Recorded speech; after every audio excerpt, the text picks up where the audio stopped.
这个台中出问题的市猪仔场，经过2届的消毒了后，各验出到2个所在有病毒的残留，这代表清洁消毒无够确实。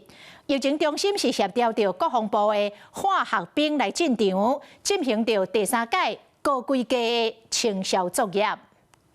国军集军团30个官兵配合市府动保处20个人，晚暝伫台中5车低调进行清理甲消毒的事前准备。经过2届消毒，低调也是风险着被盗，而且比以前更较拉惨。市府坚持半暝联络集军团，佮增援80个官兵，加上21个动保处认定，配合化学兵清理甲消毒。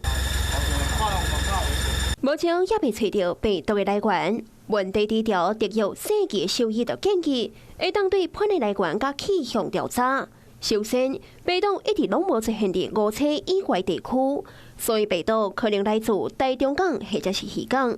准定的渔港若像有问题喷弹出来，病毒都有可能会弹开。没有经过检疫的厨余，它是落到我们那个养猪的厨余场里面，那机会跟破口目前来讲是最大的。有问题喷对鱼港运到清洁队，这个互低调的车来载走，病毒可能就弹开。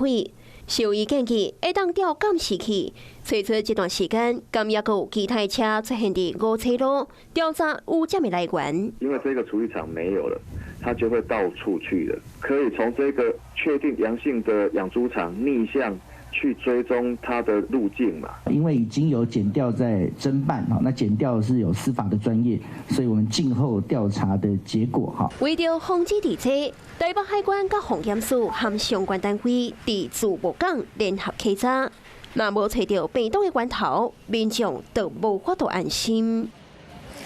Hello， 我是蒋欣梅。想要抢先掌握最及时的新闻资讯吗？赶快订阅、按赞、开启小铃铛，锁定华视新闻 YouTube 频道。